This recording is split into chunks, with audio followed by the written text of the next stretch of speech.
miskien vir ons stabilisasie om ook ons kinders toe te rus. Nou hierdie week kom ons by les 17 en die opskrifie van les 17 gaan oor is die aankondiging van die geboorte van Johannes en Jesus.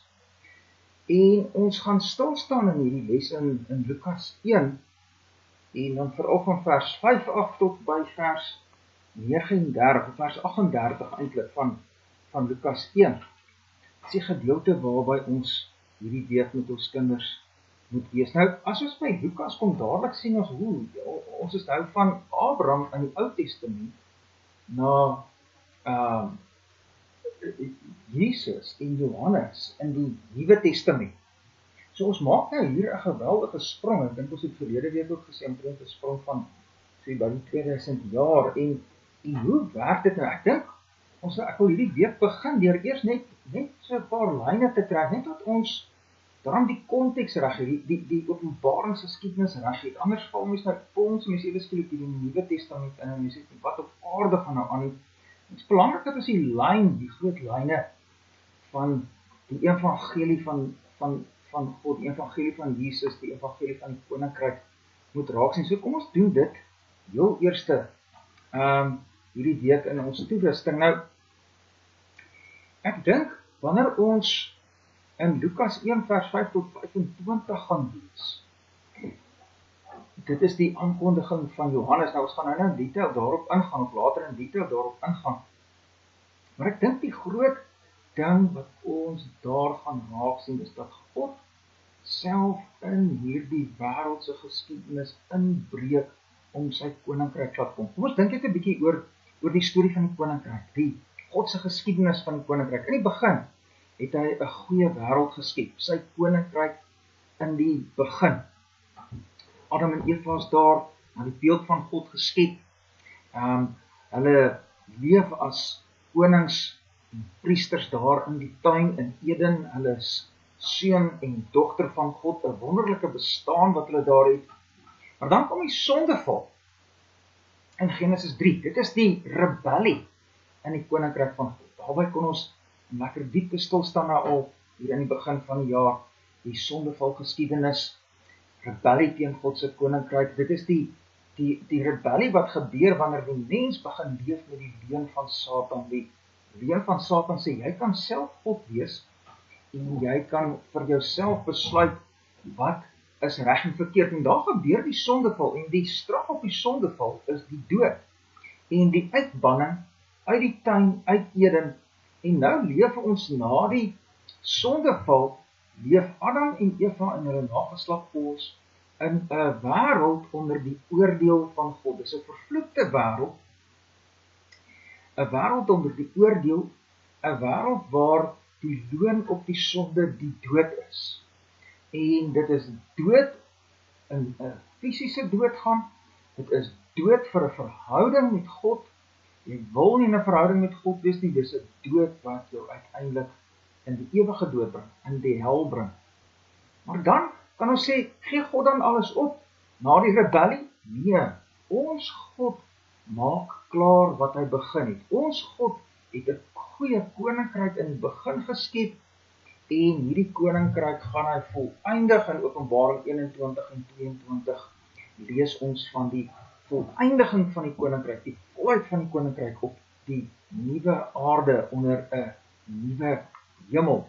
En daarom kom God self in hierdie geskiedenis in om sy koninkryk te laat kom. Hy laat dit kom in verlossing, of kom ons dalk sê dit eers, hy laat dit kom in oordeel teenoor al sy teenstanders, Satan en almal wat kan kies vir Satan. Hy laat dit kom in verlossing en almal wat hulle sonde besef en in bekering na hom toe terugkom.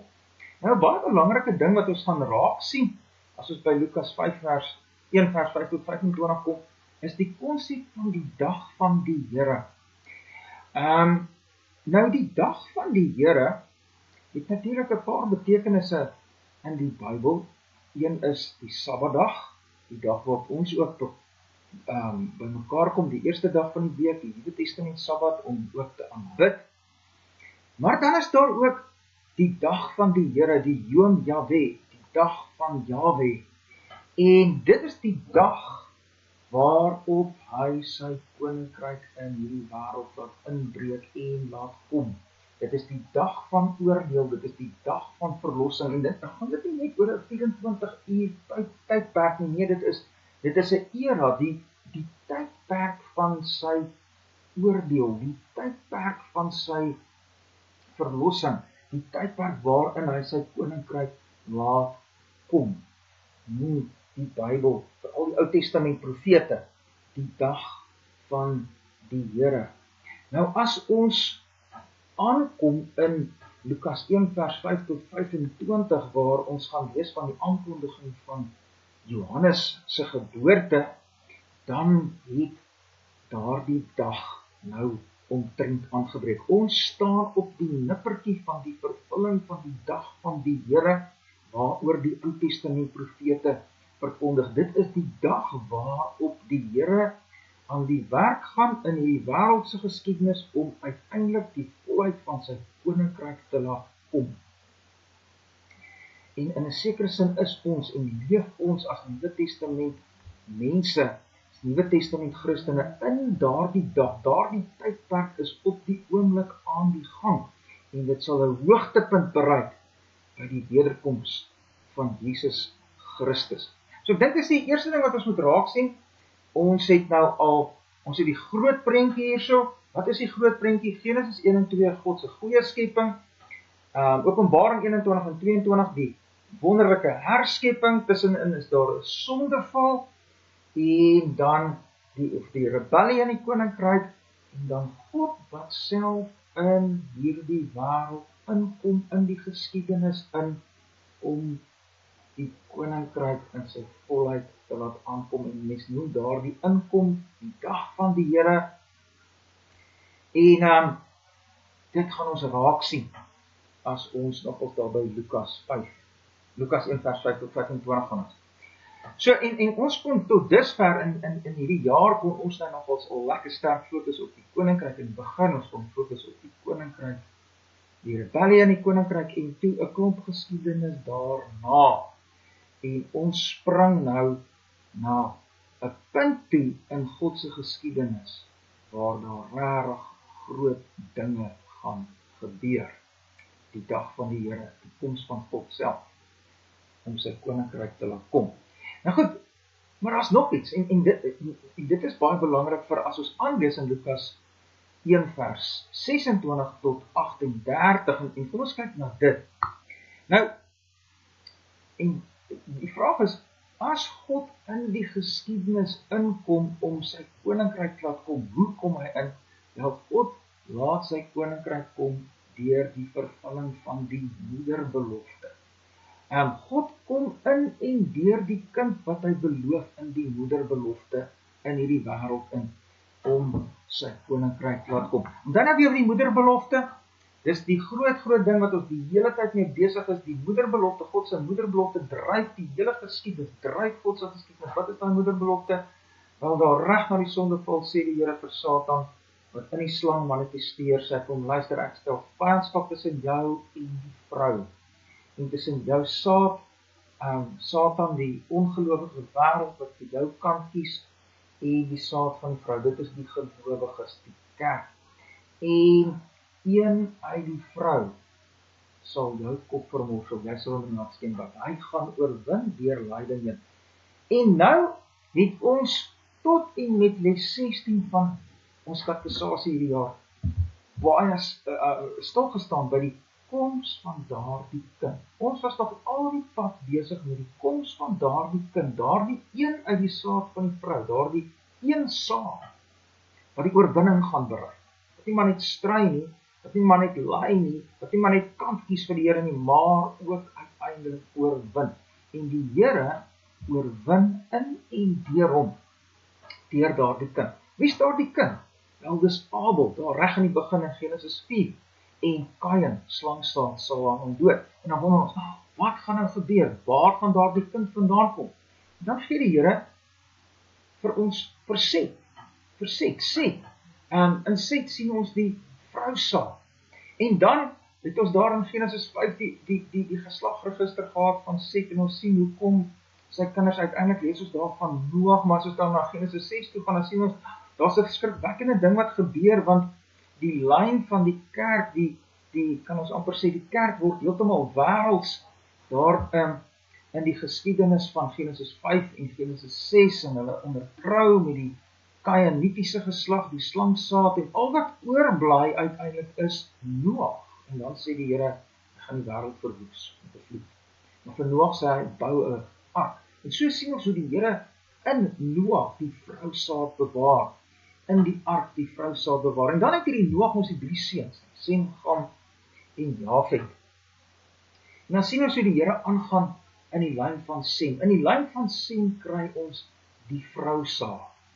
En dan kom ons uit by die toring van Babel, daar in Genesis 11, en ons sien hoe die slangsaad ouens hierdie stad bou, hierdie verenigde koninkryk in opstand teen God. Maar soos verwekkend Sem is ook daar, en wat gaan gebeur? Maar dan sien ons hoe die Here vir Sem uit daardie opstandige stad wegneem, uithaal, en uiteindelik kom Abraham uit Sem, dan so by Genesis 12. En dan het ons nou verlang gefokus op Abraham.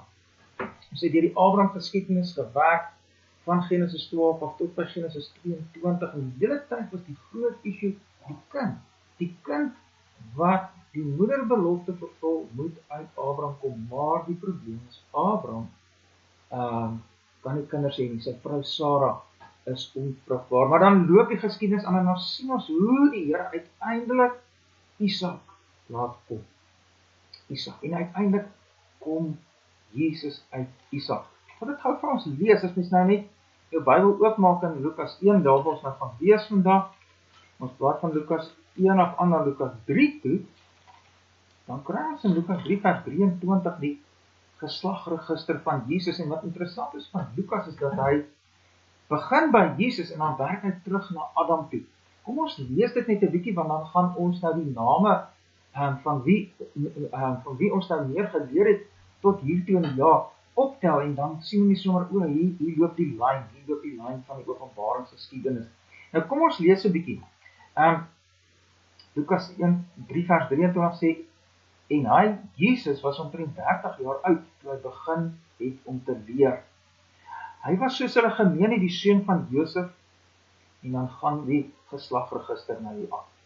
Die seun van Eli, die seun van Matat, die seun van Levi, die seun van Melchi, die seun van Janna, die seun van Josef, die seun van Matthias, die seun van Amos, die seun van Nahum, die seun van Esli, die seun van Nagai, die seun van Maat, die seun van Matthias, die seun van Semai, die seun van Josef, die seun van Juda, die seun van Johanan, die seun van Resa, die seun van Serubabel, die seun van Sealtiel, die seun van Ria, die seun van Melchi, die seun van Adi, die seun van Kosam, die seun van El-Modam, die seun van die seun van Joses, die seun van Eliezer, die seun van Jorim, die seun van Matat, die seun van Levi, die seun van Simeon, die seun van Juda, die seun van Josef, die seun van Jonan, die seun van Eljakim, die seun van Meleas, die seun van Mainan, die seun van Matata, die seun van Nathan, die seun van Dawid, die seun van Isai, die seun van Obed, die seun van Boas, die seun van Salmon, die seun van Nachson, die seun van Aminadab, die seun van Ram, die seun van Hesron, die seun van Peres, die seun van Juda, die seun van Jakob, die seun van Isak. Aha, daar kom ons nou uiteindelik in die bekende geskiedenis in. So van Isak af na Jesus toe is daar 'n reuse ouens, maar Jesus kom uit Isak. Dit sien ons hierso. Jesus is uiteindelik seun. Jesus is die seun van Isak. En as ons nou aanlees, dan staan daar so, Isak was die seun van Abraham, Abraham was die seun van Terah, Terah was die seun van Nahor, die seun van Serug, die seun van Rehi, die seun van Peleg, die seun van Heber, die seun van Sela, die seun van Kainan, die seun van Arpachsad, die seun van Sem, daar's 'n bekende naam, die seun van Sem, die seun van Noag, die seun van Lamech, die seun van Methuselah, daar's ons nou in Genesis 5, die seun van Henoch, die seun van Jered, die seun van Mehalaleel, die seun van Enan, die seun van Enos, die seun van Set, daar's weer 'n bekende naam, die seun van Adam, die seun van God. So sien julle waar ons nou heen gegaan het. Ons het nou die ouens waarmee ons tot dusver hierdie jaar gewerk het was Adam, Set, en as mens van Adam het mens nou gelees in Genesis 1, Genesis 2, Genesis 3, van Set begin ons lees in Genesis 4, en dan gaan ons in Genesis 5 in, en ons het deur Genesis 5 die geslagregister van Set gedoen, en dan het ons by Noag gekom, by Sem gekom, en ons het by Abraham gekom.